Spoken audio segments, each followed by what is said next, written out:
morning, everyone. This is Jamarl Thomas. I am your host for the Progressive Soapbox. So let's do the news. This video is going to be demonetized. I know it going into it. And it gives me the opportunity to kind of give a pitch. If you guys enjoy the content and you find yourself coming back to this channel often, please consider supporting the content, either through PayPal or Patreon. If you're supporting through Patreon, you automatically get patron appreciation episodes that are specific or only to patrons.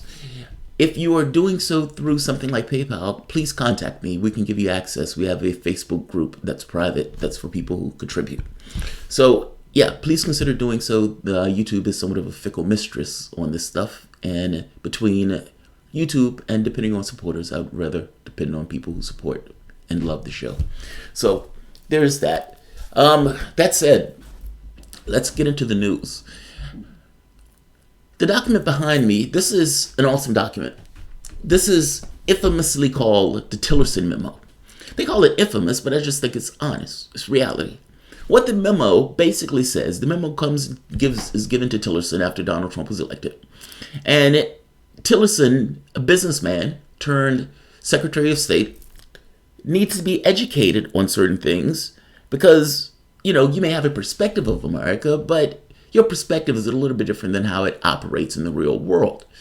What the memo basically tells him is, look, this notion of values and doing the right thing, look, human rights, those things are used as a club, not necessarily as ends unto itself. Meaning your goal, your objective is not necessarily to work to the betterment of human rights. You use those things for political ends. They're hatchets, they're clubs, they're bricks. And you use things like human rights to club your opponents. So you hit China, you hit North Korea, you hit Iran on the issues of human rights. But for allies, you shut up. You shut up. Your objective is to have more allies than bad guys. And if you are going after your allies, like Saudi Arabia, like Israel, for issues of human rights, then you're going to lose them as allies. So you shut up about human rights for issues concerning your allies. Fuck the hypocrisy. You go after people you don't like. That's basically the memo. I love the fact that Tillerson needed to be educated on that front. But that's honest. That's American policy. America is a nation like any other nation, and we do things that are in the interest of our nation. That's just the bare bones truth of it. Now, that brings me to Saudi Arabia. The United States has had an incestuous relationship with Saudi Arabia, this oil for protection pact going all the way back to FDR. There have been hiccups over time periods, and in those hiccups, we've been punished, you can say, by the Saudi government by not having oil, the resource that the United States has needed. The relationship, to some degree, is oil for protection, creating the petrodollar. Here's the catch. The United States is a major oil-producing nation at this point, and beyond an oil-producing nation, we need to be getting off of oil in the first place. And beyond that, the humanitarian issues are profound, and warrants extraordinary consideration. This notion that not paying attention to the acts of Saudi Arabia because they are supposedly an ally, which I don't even agree with, is nonsense. These guys are spreading terrorism all throughout the globe, and we are out there supposedly fighting terrorism all throughout the globe. This makes absolutely no sense. It's time that we reevaluate the relationship between the United States and Saudi Arabia. Saudi Arabia just beheaded 37 people, by the way. There are instances that I have where I've talked to people who talked about crucifixions in Saudi Arabia. They're putting heads on stakes. They're beheading people and putting heads on stakes. You have a religious, totalitarian, despotic regime. But they're our allies. So like the Tulsi memo said, we shut up about it.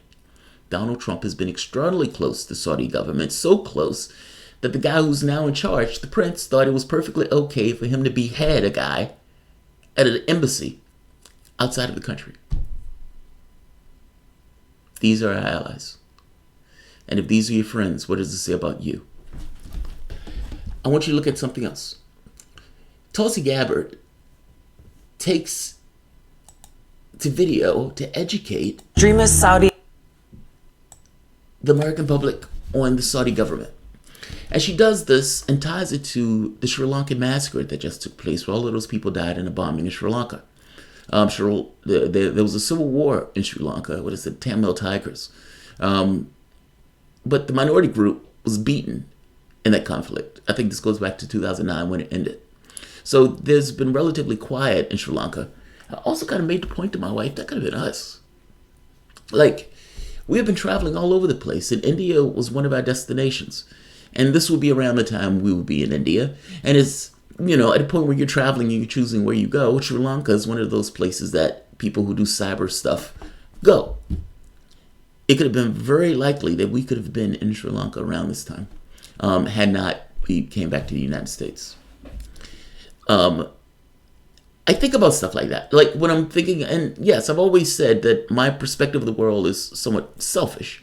But that perspective of the world that's selfish is applied to pretty much everybody else. It's an odd way of looking at the world. Aries moon, after all. But that's used at a lens of, if I feel this way, how do other people feel? I mean, after all, they're just people. They're just me. I'm putting into a different context. How do they feel and how do they perceive in these situations? And in this case, you have a lot of people that died. Now, Tulsi Gabbard is getting to the point of, why did those people die?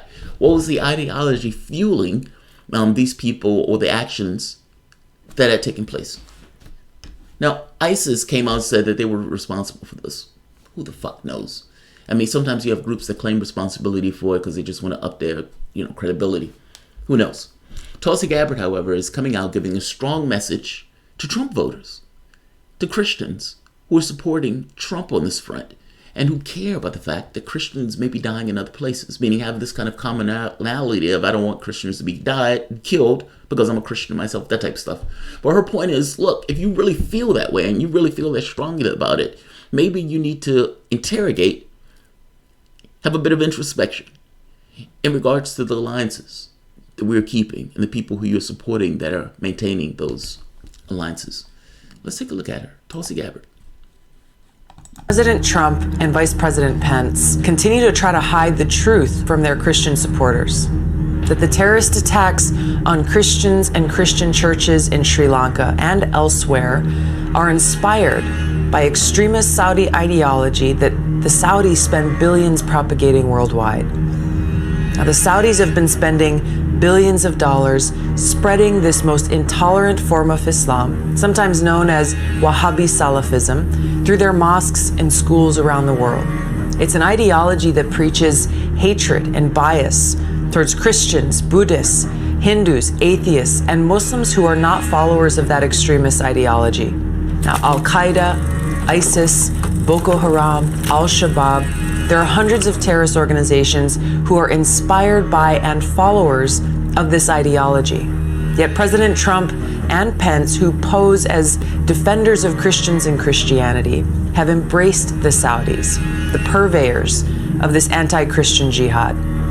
Now, every Christian, every Hindu, Buddhist, atheist, or Muslim who believes in the freedom of religion and tolerance must demand that President Trump and Vice President Pence give up their unholy alliance with Saudi Arabia.